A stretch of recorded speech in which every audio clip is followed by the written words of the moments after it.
I was born in Poland, in a town in Wojslawicz, What year was that? 1934. And where were what were your parents' names? My father was Moshe Shmuel. He was born in a little town also in Grabowitz. And my mother was Hannah What was her maiden name? Gross. And where was she born? She was born in a village, a small village in Poland. Do you remember what years your parents were born? In the late 1900s. Do you know your grandparents, what their names were? No, I don't remember that. Do you know where your father's parents lived? What town did they live? In a town named Grabowitz. And do you know what your grandfather did for a living? He was a merchant. What type of merchant was he? He was a merchant. It was flea markets. Do you remember what do you remember about him? Any experiences, any stories? My grandfather, I don't remember nothing. How about your mother's? I was 5 years old when I... What about his wife? How about your grandmother? Don't remember them. Did you go to their home No. What about your mother's parents? You remember them? What were their names?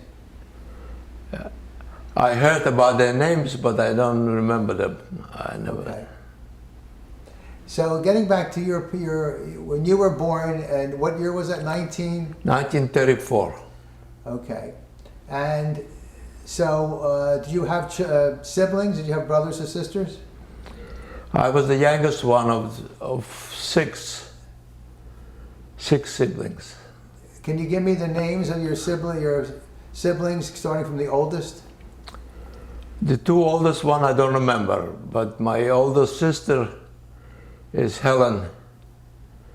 Her name is Helen. Right. And another sister called Miriam. And the older brother, his name is Shraga. And then me. My name is Tzvi. It's in Hebrew is Tzvi. In Yiddish it's Hirsch. I was born in 1934. So when you went to, you were in elementary school, did you go to Hebrew school in Poland? Or did you go to regular secular school? I went to, it's called a shtibel, a cheder. Was a rabbi. Whatever he said, I had to repeat it. What I remember from the school is, if I didn't want to repeat it, my father was sitting next to me, gave me a pinch. So you went to school and your father was with you the whole Yes. time? Was that normal? Did all the children have their fathers with them?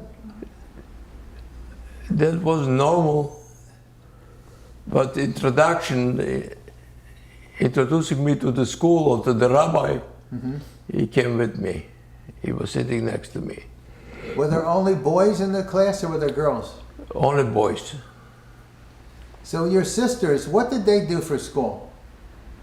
How did they learn? I was the youngest one in the family. I don't remember how they learned. Your sisters, they didn't go to the cheder. No, either. Did they teach you anything? What did they teach you there? To repeat whatever the rabbi said. Well, example. For example, Kumetz Aleph Bu. What was that? Comments Aleph. Aleph base. Aleph Beit. So, And what happened in? When do you remember? What do you remember about the earliest part of what happened in Poland as far as the Germany is concerned? I remember from the stories that the Germans was coming to our town and everybody wanted to leave. They were provided trucks from the Russian army they retreated. Anybody wants to join them is welcome. So Russia had occupied that part of Poland at this point? So my parents decided to leave. They locked the doors and everybody climbed up on the truck. Me and my brother, my older brother, was in the cabin with the driver. This was a Russian army truck? Russian army trucks. And where did the trucks go?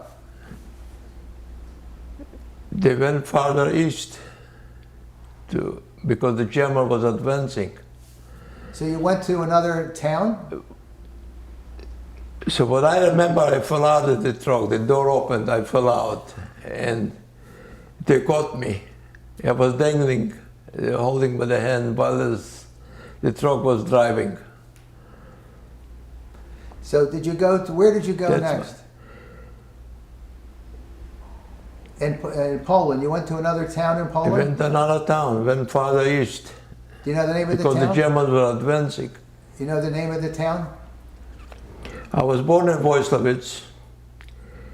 The next town was Grabowicz. That's all what I know. How long did you stay in that town? He's talking about Russia, Zika. We went to Russia. Oh, so you left Poland and you went to Russia. How did you get to Russia? You go on the truck? Well, the Russian army provided transportation. Did you go over a river to go to Russia? Did you? My family decided to leave. Okay, but you're on the truck. Did you drive to? You went to Russia.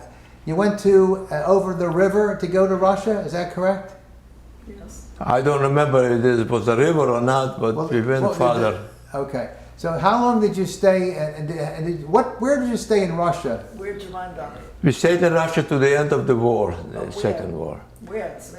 I was growing up over there. So how long was that? Was that 5 years? 5 years. But what town in Russia? We went as far as Kostroma, a town named Kostroma, and we stayed there.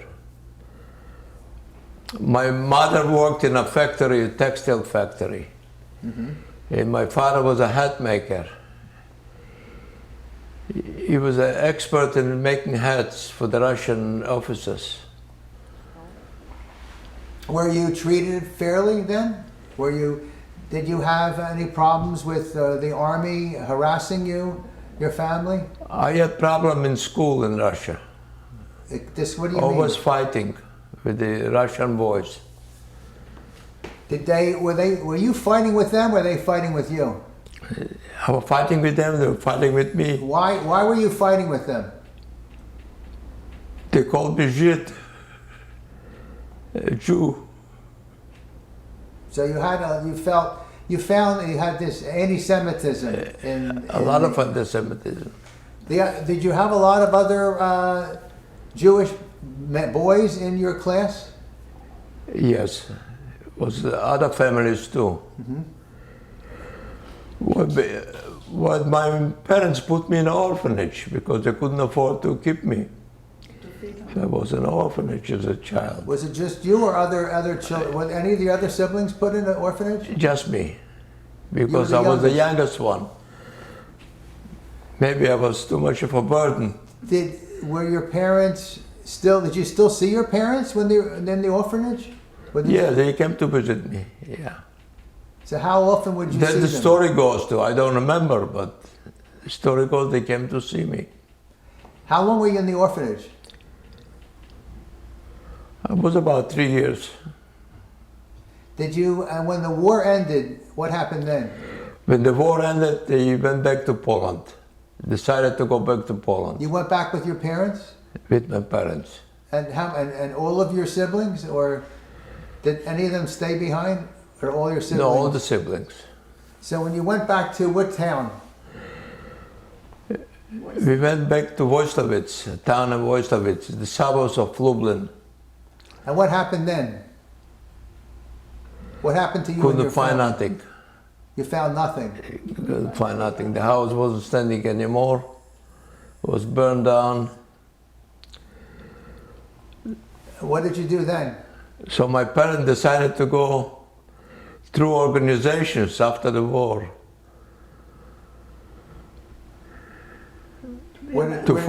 so my parents, my father found a brother, a living brother in France. What was his name? Laser Ejnes.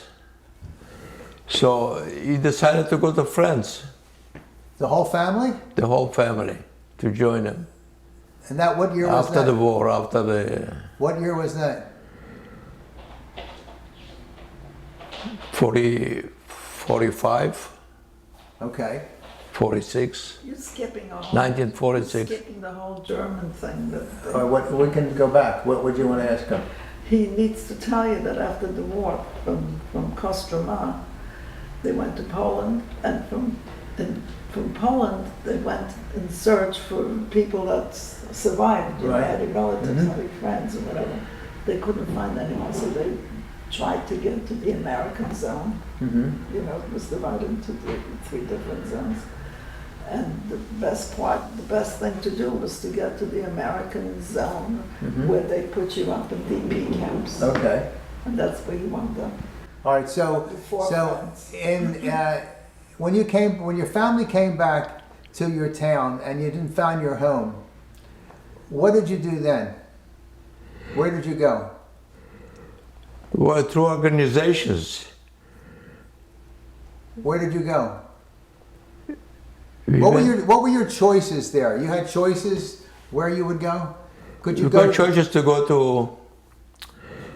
to Israel. So From the DP camp you had choices, but how did you get to the DP camp? You went to a DP camp first? DP camp first. Okay, so what happened in the DP camp? Where was the DP camp? Was it in Poland or was it in Germany? It was in Germany. Okay, so what happened then? When you went to the DP camp, what was it? Did you go to school there? What was life like there? Life in DP camp was, as a child, it was good for me. Mm-hmm. I played soccer. I played with the boys. Right. I went to school. What did your father do then? Did he have an occupation when he went to the DP camp? The DP camp was a transition place Right. for all these people. Displaced person. Right. It's a displaced person. Most people did nothing. They just waited. Right, the joint Okay. supported them, and they waited for a place to go where they had relatives or, you know. So how long were you in the DP camp? We were about 2 years. And then what happened? It so happened that my father, he found a living brother in France. Mm-hmm. So we decided to join him in France. We went from TP camp in Germany, we went to Paris in France. So that was 1948, about? Is that what you'd say? 47. 47? After the war, it's maybe So 46, what did 1946. Yeah, but what was life like in France? You didn't speak, did you speak? Life in France was, my parents found an apartment in Paris Okay, with the help of my father's brother. okay. And as me as a child, they put me in school in France. Without knowing any French, I had a lot of problems in school because I couldn't understand what they want from me.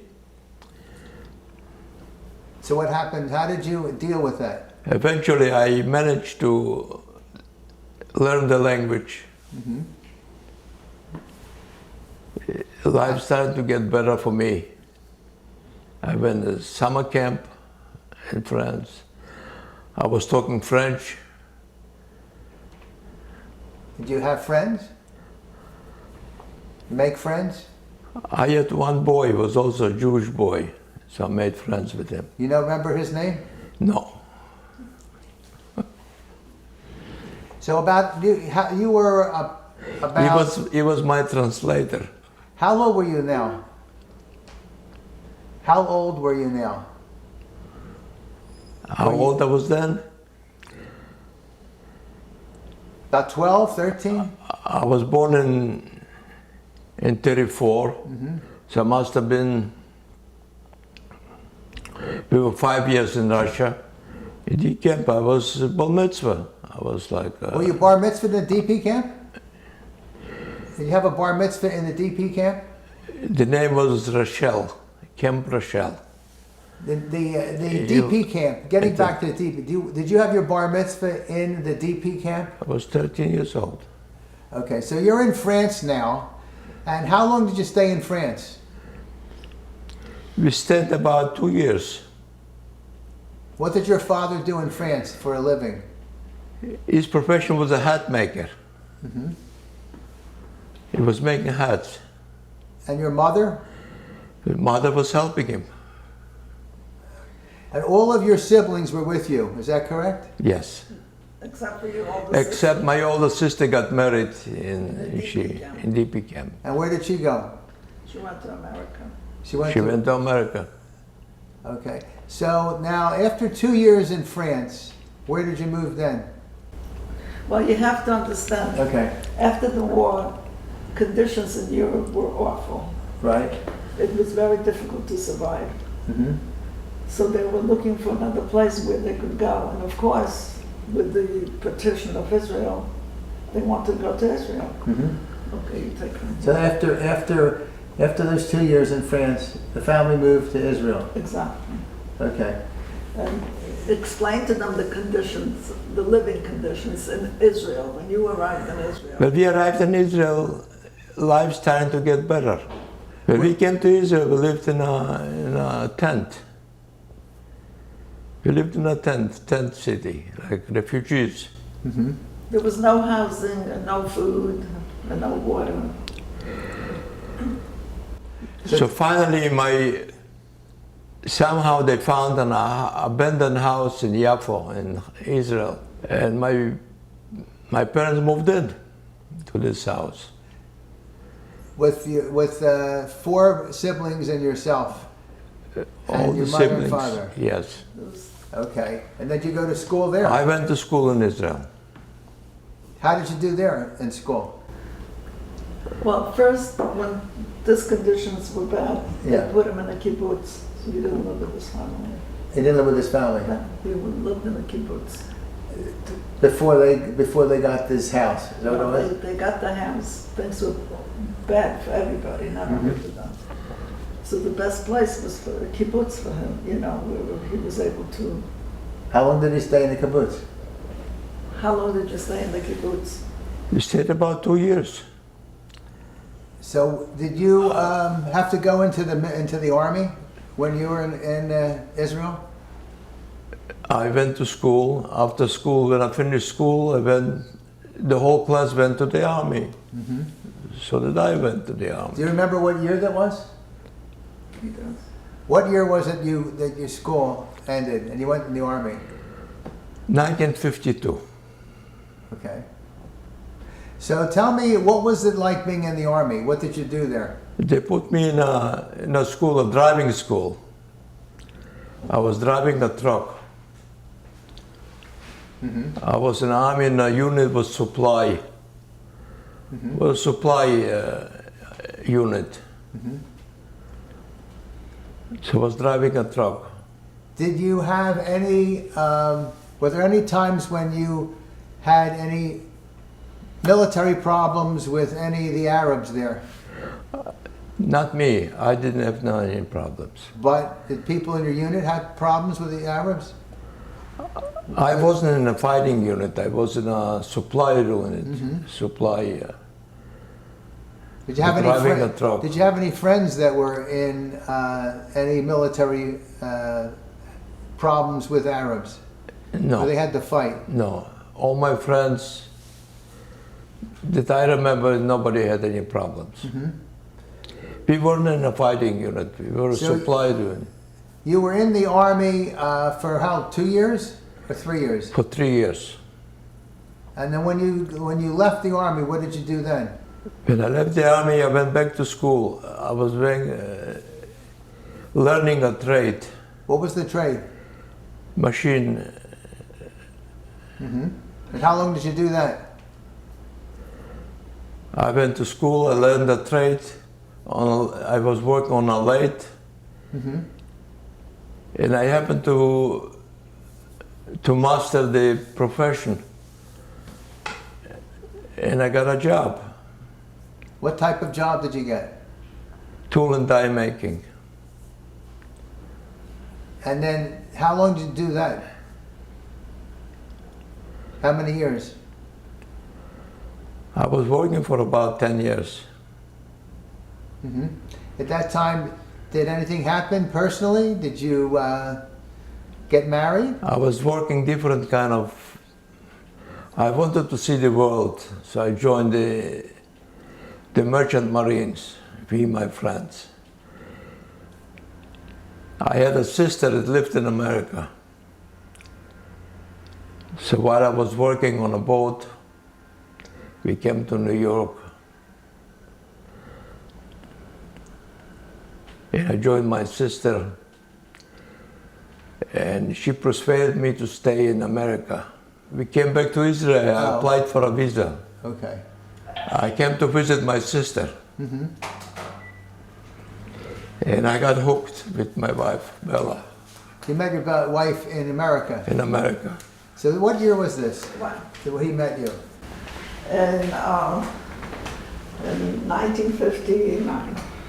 So what- but- 59. Did we miss something where in 1956 he was in the reserves and they got called 6 up? months. So in 1959 you went to France to stay with relatives, right? Yes, And to try to get a visa, To come to the States. United States. All right, so now you went to the United States. because my sister was living in America, I went to see my sister. So now you get to the United States and you're living with your sister now? When I came to the United States, I was staying with my sister in Brooklyn. My brother-in-law was in business making photo albums. So I was working with him. I was working illegally because I didn't have no working papers. So finally I met my wife. We got married and I became legal. Oh, you became legal because she was an American citizen. She was an American citizen. I was not at that point. I just had a green card. You But it was a lot easier than think the today. president knows about this? What? So I was 26 years old when I got married. You were 24 years old. You were 24 in 1960, we got married, you were 25, and then you went back to Poland and found out that you were much older than what you told me. So you went, did he go back to Poland? And we went back like, about 25, 26 years ago. That's after we were married and had our children, the whole thing. So, did you stay, what did you do as a profession once you were married? Did you stay in that business? Because when I was going to high school, I was going in a school that they teach you a profession. I was a tool and die maker. Right. So, when you went to the United States, you're working with your brother-in-law? Was it your brother? Who were you working with? Because I was illegal, I couldn't work. Okay. So I was with my brother-in-law. So now you got married, When I got married, I got my papers as an American and then? citizen, so Not citizen. I got myself a job as a tool and die maker. Okay. And Tell them the story that we got married and we left for about 5.5 months. We schlepped around the world. Oh, you We did? came back, we were young, and we didn't You care. went like on a honeymoon for 5.5 months? Right. We schlepped around. He had no job. He worked for his brother-in-law. So where did you go on your 5-month honeymoon? Schlepped around. Where did you go? on the honeymoon, The first thing we went to Israel. I have an idea. So you were saying, tell me about that honeymoon. Oh, the honeymoon. After we got, there were a lot of problems in our life. So like, I got off a situation where my mother had a stroke and, my sister was not well, and so like we decided to just take off, get married, and just take off, get away from everything. And so we did. We took all the money that we had. First of all, we paid for our own wedding from the gifts. Whatever was left, we decided this is it. I could always get the same type of job that I had, so it was not a problem. And he didn't have a job really, so I said, good. We took off. We traveled by boat to Israel. What was the name of the boat? Jerusalem, I think. Yerushalayim. In any case. How did you get from the United States, you got to Israel by boat, right. Okay. It was like a passenger cargo ship, a combo type of thing. So we wound up sleeping 8 women and 8 men on our honeymoon in dorms. But we didn't care, we just wanted to get places. And so, but it so happens because he was a merchant marine before, so he knew some people on the boat, and we did get a cabin, so they were reunited. In Israel, he was very, how should I say, apprehensive to bring his American bride to meet his relatives. So I remember that at that point, what did I use? A little lipstick. He wanted to grab the lipstick and throw it overboard because it was such an awful thing to do. Anyhow, we stayed in Israel, and I also had relatives in Israel. I had my grandmother at that point was still alive, and aunts and cousins. And they all came to receive us. When we arrived in Israel, we had a delegation of about maybe 35, 40 people that came to welcome us. It was wonderful. We stayed there for about 2 months. After that, we took off. We took what we had, and we traveled through Europe. So we did the first... So how do you do this without money? Well, we had some money. We had some money, I was working. 2 of us. You weren't worried about running out of money? Well, we ran out of money, we came back. But it took us, I mean, we did not stay in 5-star hotels, you can imagine. We stayed in pensions and any place we can stay, which was a reasonable way to get through the night and go on to the next place. We had a good honeymoon. Right. We had a good honeymoon. How do we do this today? No, well, today we're spoiled. I mean, who could ever... In Israel, we wanted to be in Eilat, I remember, and there was no place, they didn't have hotels at that time. Eilat was first like sand and like an army barrack, that's all. We slept under the stars. It was fine. It was wonderful, as a matter of fact. So it was not a problem to rough it. I mean, today you don't do that. So tell me about, we're talking, what year is this? 1960. 19th, all right, so you're, part of your honeymoon you're in Israel. So tell me what you did in Israel and what it was In like Israel, then. life was starting to get better. I mean, we came with a lot of stuff, like, you know, paper was a big deal. If you could bring paper. Film for cameras was a big deal. Sheets, tablecloth, anything that you could bring for them was very appreciated, was a big deal, because they didn't have manufacturing, they couldn't, the imports were all taxed and all of that, so everything was a big deal in Israel at the time, but things were getting better. They already had food, it was not Tzena time. Tzena is rations, you know, when they ration the food and all that. So that was over with. My aunt grew her own vegetables and whatnot, you know, it's like, things were okay. Israel was coming up. It was a good life. The children were taken care of very well, you know, the schools and all that. It was really... What were the schools like there then? In Israel, they were very good, very good. Everything for the child, because the children were the future of Israel. The children were, boys and girls were being taught? Yeah, boys and girls, you know, they had good schooling, they had, and it was geared, you know, psychologically to make the children feel that they're important, that they're good, you know, that's why you have like a lot of Israelis, when they come here now, you consider them being arrogant or being a little too fast forward or whatever.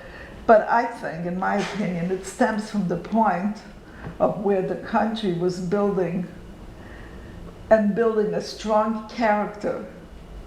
And this is what they did. So as a result, these children grew up feeling strong, feeling independent. They were not the European Jews that were led to the slaughter. You know what I'm trying to say? So it's a different mentality. And it was wonderful to see. When I came to Israel, because I too wound up in a DP camp, and I grew up being a Zionist, you know, went to Hebrew school. And so my goal was to go and live in Israel. But we had a different situation in my household where my mother did not want any part of Israel. She said she suffered enough in 2 world wars. She's not going to suffer anymore. Israel was a hard life. And she did not want to go. So as a result, we wound up sitting 10 years in a DP camp, because my father's family was in Israel and he wanted to immigrate to Israel. And she said, you can do whatever you want, I am not going. And so that's how we wound up coming to the United States. But for me, I grew up very Zionistically inclined, because the school was, the school had shlichim, those are representatives of Israel that taught us. So of course they, you know, indoctrinated us with the feeling of Zionism. And so when I came off the boat, when we arrived in Israel for our honeymoon, it was like an unbelievable thing for me. I couldn't believe what I saw. I saw like a street cleaner was a Jew, a postman was a Jew, a policeman was a Jew. It was like an unbelievable phenomenon for me to see all of that, because in my life, you know, the Jews were in a DP camp, or they were like hiding, or they, you know, they were not normal people. So it was very, very moving situation. You lived in a DP camp for how long? 10 years. From what years to what years? 45 to 55. So where were you born? I was born in Poland, in White Russia actually. And your family was also in My family had a totally different, but I don't, you know, I thought we were talking about no, this. that's okay. It doesn't matter, yeah. My family were part of the partisans, which are very famous at this point, the Bielski brothers. So my family started the Bielski brothers partisans. What they did is the Germans came in and they started hiding in the forest. So it was my family, the Chincholskis, and then some of the Bielskis joined them. And before you know it, the brothers, the Bielski brothers, they were very heroic guys. They were really like, and they took over, and there was like an influx of a lot of people. We had about 1,200 people in a camp in the forest, moving from one place to another, escaping the Germans. I was just born around that time, so I was hidden by a Polish family. I was not with them until the very end. So what else can I tell you? I was taught to hate Jews. I called my grandfather, when I got back to the camp, I called my grandfather Stary or Smalone Żyd, which means an old burned up Jew. I used to call my grandfather. So it was like, you know, because where I was hidden, there was a police station right like about, what should I say, 20 feet away. And so they, you know, I was supposedly a child from a family from a different town. So they had to instill it to me as a young child. What did I know, right? So I was really So that's why you were told to hate Jews. Right? To protect yourself. Exactly, exactly. Not only myself, but to protect the people that kept me. So if someone caught you or found you, What is it? if you got caught or found Right. by the Poles or by the Nazis, you were you would have to pretend and you were told that you were not Jewish? Well, I was just a child, you know. When I was there, I was like between the age of like a year and a half to maybe 3 years old. So how, you know, how much, what can you get from a 3-year-old child, right? But you just teach that child to go a certain direction. But you said you were told to hate Jews. Yeah, because they taught me if you see a Jew, he's a starios malonu Žid. Which is what? Which is an old burned up Jew, you know, like, so my grandfather. So who was telling you this? My babcha, I didn't call her mother, I called her babcha, the family that kept me. They were Jewish? No, they were not Jewish. They were Polish. But they knew you were. Yeah, they kept me, yes. You know, when I got to them, they kept me in a pit. Like they used to have in those villages like potato pits where they used to keep potatoes for over winter. Right. So that's where they kept me. It was a little baby. So you weren't with your parents or your family? No, not for a while. And then were you reunited with them? Right, just before the war ended. I was reunited with them, yes. Did you have contact So with how we went out together? From there you went to DP camp for 10 years. Yes, we stayed in a DP camp, you know, after liberation. And you could have left, but... We could have left several times. We could have, because we would be able to get the visa for, you know, for United States. But you didn't, why did you stay for 10 years? Because I was trying to explain to you, my mother did not want to go to Israel.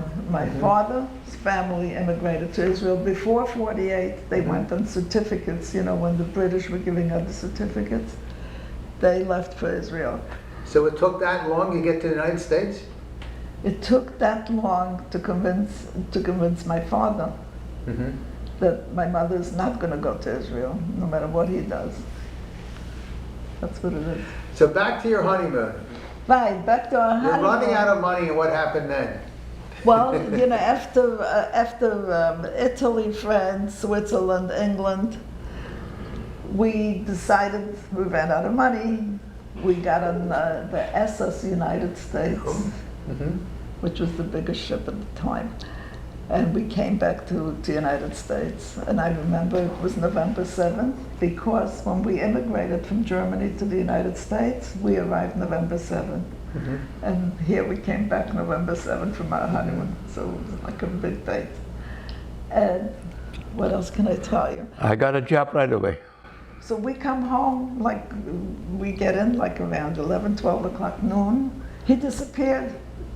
I said, what happened? My husband of 6 months, whatever, left me, I guess, you know. So now you told him the story. I got myself a job right away. As a tool and die maker. You just walked in, or how did you get the job? I went to an agency. Oh, okay. It was 42nd Street. It was a job agency. You pay him a big salary and gives you a job. Okay. I got a job right away in a company called Brillo. What's it called? Brillo, you remember Brillo? Oh, Brillo. Yes, okay. I was a tool and die maker. So what did you do after you got the job? Where did you go, to Canal Street? I went to Canal Street, I got myself tools. Put them on your shoulder? Put on my shoulder, walk across Manhattan Bridge to our parents' home. Now I got a job, I got tools, I started the next day working. The rest is history, here we are. I started working, life started, we got married, bought a house. Now, you went back to Poland at one time, is that right? Yeah, we went back about 25 years ago. It was like a... What was that like? Did you go back to the town where you... I'll tell you what it was like. We were a group of 16 family members, like from Israel, from the United States. Where else did we have family that came to that? In Canada, I think. And it was a time when some monuments were erected for the mass graves in the town where I was born. And so we went for that actually, and of course we went to see where we were, where we came from.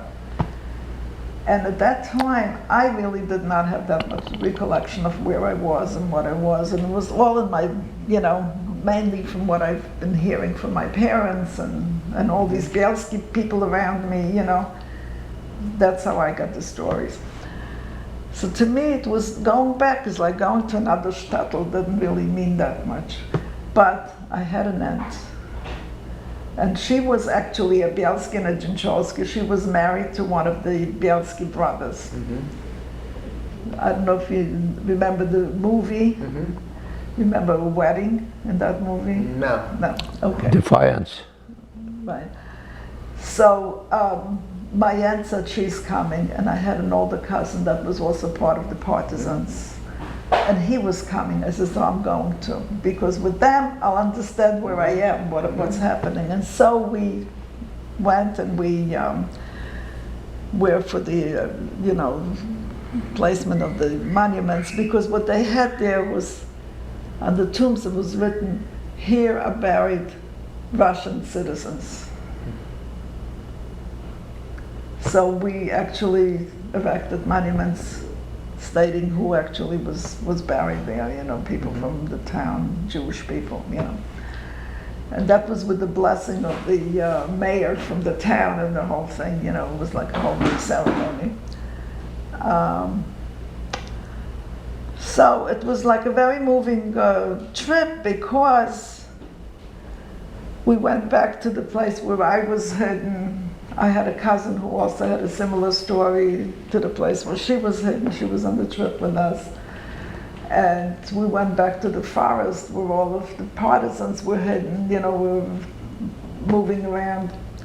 And so it was a very moving trip. I found a place where I was hidden. I found a pit where I was hidden as a little kid, you know. And it was very moving. At that point, I found out that the people that kept me, after the cute little girl was picked up by a bunch of partisans, they killed the family. So that was very hard. You talk, it's your turn. Did you get to meet any people that from the town that either knew you or your family? Yeah, that's how we got to all these places. Mm-hmm. We started questioning people in the town. Do you remember such and such? Do you know these people? Do you remember, you know? And so they guided us from one house to another, where we found the whole story. Yes. Did you find any people objecting to the fact that you came back? Well, no, I don't think people objected, but they're very curious and they're very suspicious. Mm-hmm. We came to his town, and people were looking at from, you know, the shutters of the windows to see what we're doing. Are we coming to claim the homes, or what are we doing there? So that was... That was our honeymoon.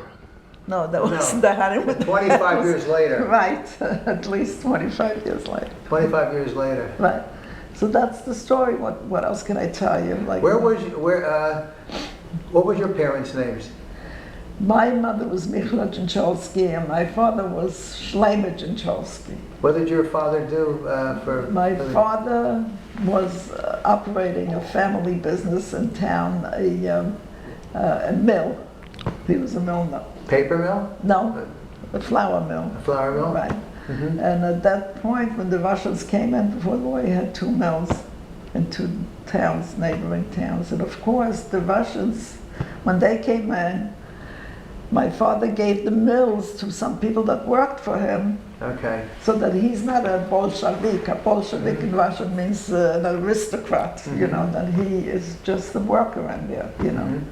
So that was when the Russians came in, but shortly after that the Germans came in. So that was basically our story. So you have brothers or sisters? I have 2 sisters. One passed away already a while ago, and one is still alive in New Jersey. Yes. What were their names?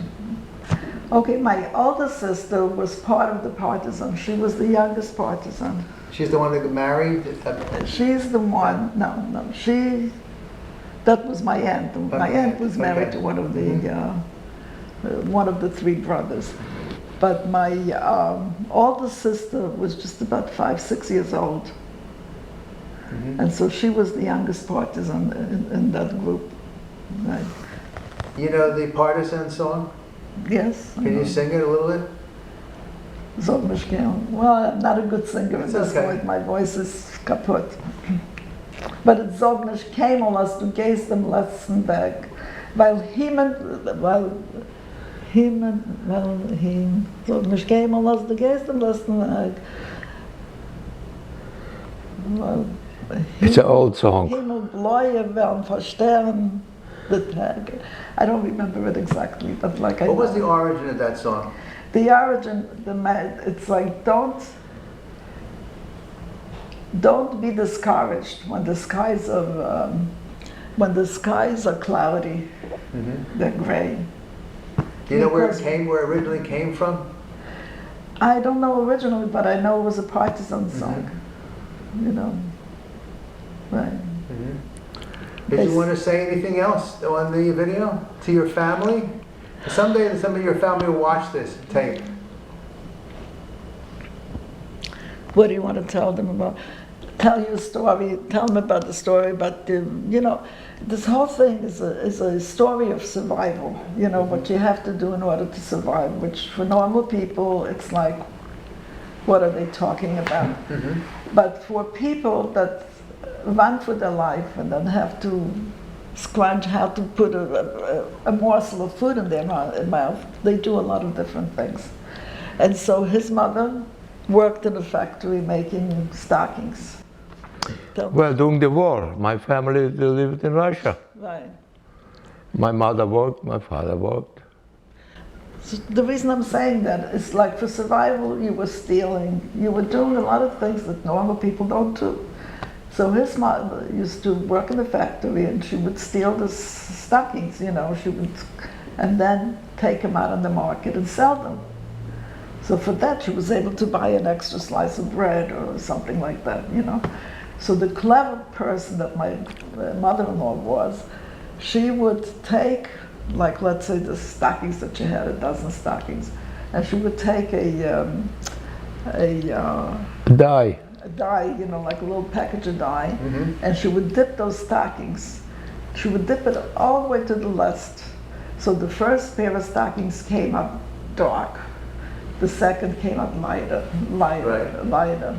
until she had very light stockings, so which nobody could compete with her. So I thought it was a very clever way of, you know, providing for a living. Oh. Because she would come out and she'd have all these different color stockings. They only had white stockings. And so it's a lot of things. Yeah, in Russia we survived. My father was a hat maker. Was making hats for the officers with nice brims. So you came to Valencia Palms, what, 13 years ago? No, we were here for about 8, 9 years. 8 years? Yes. And is this like the continuation of your honeymoon? For us, this is heaven. This is, what do they call this place? They call it, what do people call this place? It's like a special place. Paradise? Paradise. I say, for us it is paradise. we found paradise. What do? We play all day long.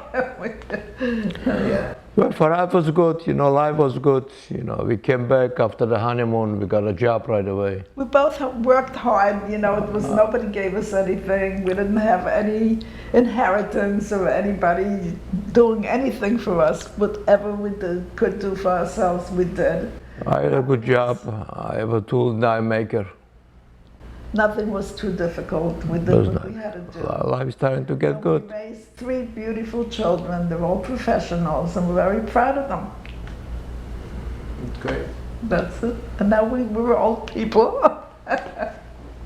We do Not the so best we old. can. We deal with Parkinson's, we deal with this thing, we deal with that. We're here. Life is good.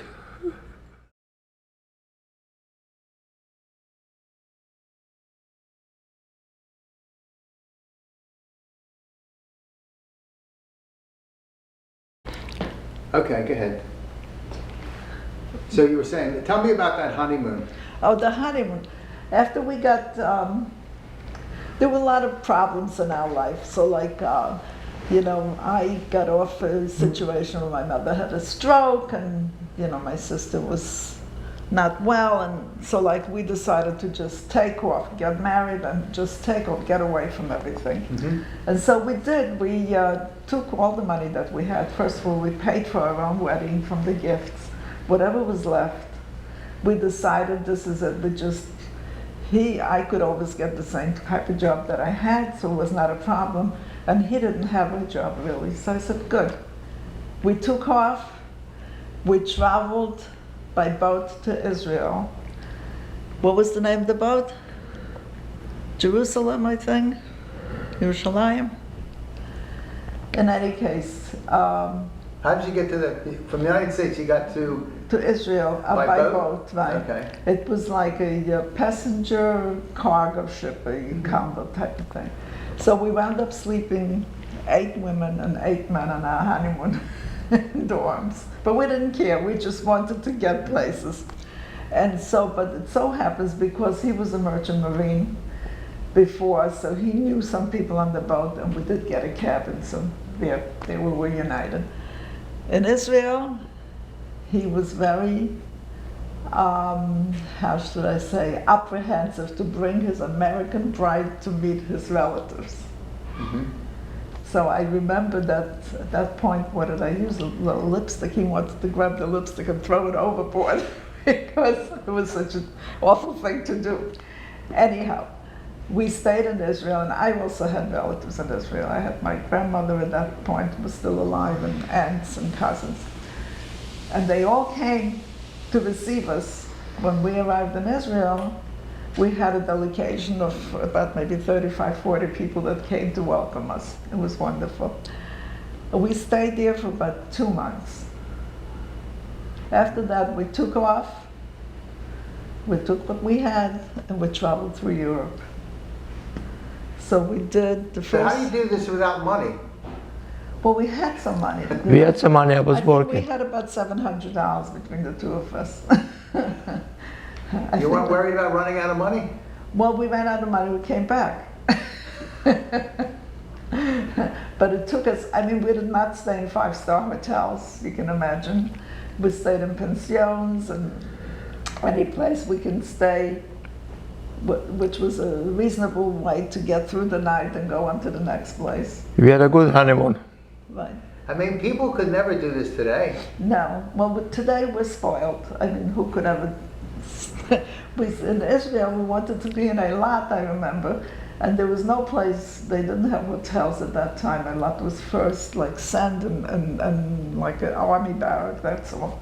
We slept under the stars. It was fine. Mm-hmm. It was wonderful, as a matter of fact. So it was not a problem to rough it. Today you don't do that. So tell me about, we're talking, what year is this? 1960.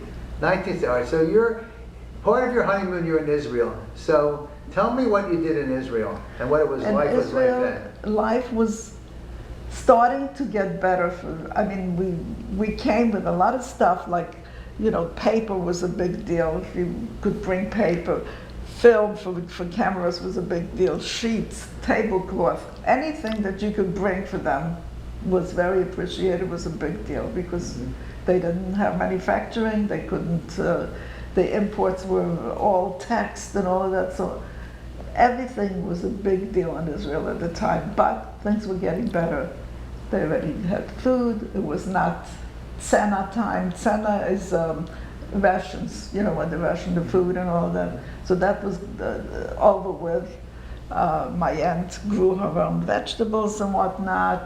It's like things were okay. Israel was coming up. It was a good life. The children were taken care of very well. You know, the schools and all that was really. What were the schools like there then? In Israel, they were very good, very good. Everything for the child, because the children were the future of Israel. The children the were, country. boys and girls were being taught?